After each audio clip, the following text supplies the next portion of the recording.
कश्मीर के एक जंगल में एक कालू कौवा नाम का एक चोर रहा करता था। कालू कौवा बहुत ही बेवकूफ था। वह रात में चोरी करने जाता तो बहुत सारे हथियार लेकर जाता था, लेकिन वह सुबह खाली हाथ ही लौटता था, क्योंकि कालू कौवा बहुत ही बेवकूफ था। पूर्णिमा की रात थी और रात की 12 बजे थे। रात में कालू कौवा चोरी करने हथियार लेकर निकला था। एक बड़े से घर के सामने आया और पिछली दीवार तोड़ने लगा। जोर जोर से आवाज आने के कारण टुनटुनी चिड़िया नींद से उठ जाती है और वह समझ गई कि कालू चोर आया होगा।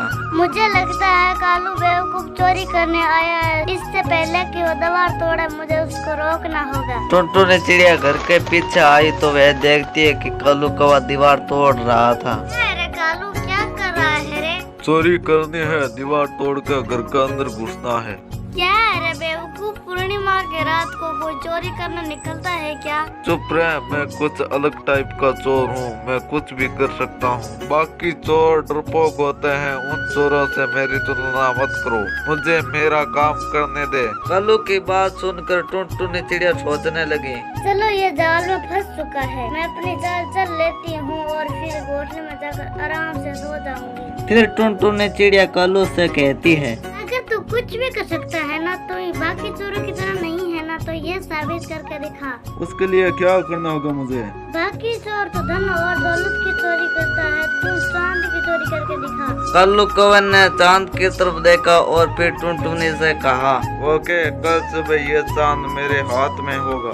ऐसा कहकर कालू वहाँ से निकल गया और टुनटुनी खुश होकर अपने घर में आकर सो गई। कालू कौवा चांद की तरफ देखकर सोचता हुआ चल रहा था कि इस चांद को कैसे चुराएं, पर कुछ भी हो जाए मैं इस चांद को चुरा कर ही रहूंगा। तभी कालू कौवा जंगल में आ जाता है और वहाँ पे एक ट्रक देखता तो वह उस ट्रक को चोरी कर देता है और उस ट्रक को एक मैदान में लाकर खड़ा कर देता है। फिर एक चमगादड़ और एक रस्सी निकाली। रस्सी का एक सिरा चमगादड़ के नस में लगा दिया और एक सिरा ट्रक के पीछे लगा दिया और उसने चमगादड़ को आसमान की ओर फेंक दिया। देखते ही देखते चमगादड़ आसमान को चीर कर चांद के पास पहुंच गया और चांद के पास जाकर उल्टा लटक गया। और फिर क्या था, कालू कौवा खुश होकर ट्रक में बैठ जाता है और ट्रक को खींचने लगता है और ट्रक के साथ साथ चांद भी आ रहा था। देखते ही देखते चांद धरती पर आ जाता है और कालू कौवा नीचे उतरा और झट से चांद को हाथ में उठा लेता है। चांद को देखकर कालू कौवा बहुत ही खुश था। दूसरे दिन कालू कौवा चांद को हाथ में लेकर टुनटुनी के घर की तरफ निकला।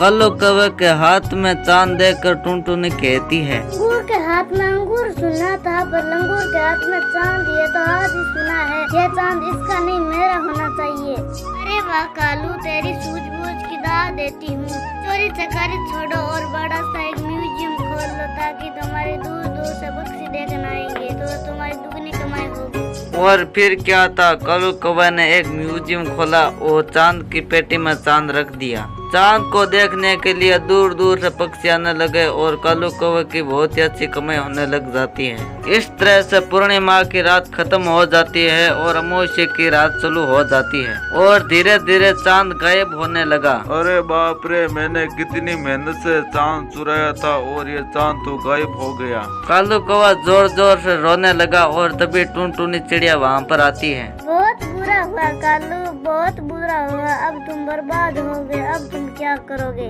तुम ही बोलो, मैं क्या करूं? पैसे और म्यूजियम मुझे बेच दे। हाँ, ये म्यूजियम तुम खरीद लो। अब मैं इस म्यूजियम का क्या करूँगा? चांद तो चला गया। हाँ, टुनटुनी चिड़िया पैसे देकर वह म्यूजियम खरीद लेती है और कालू कौवा वहाँ से चला गया। इस तरह से कुछ दिन बीत जाते हैं और अमावस्या का प्रभाव खत्म हो जाता है और धीरे धीरे पूर्णिमा आ जाती है और धीरे धीरे चांद फिर से आ जाता है।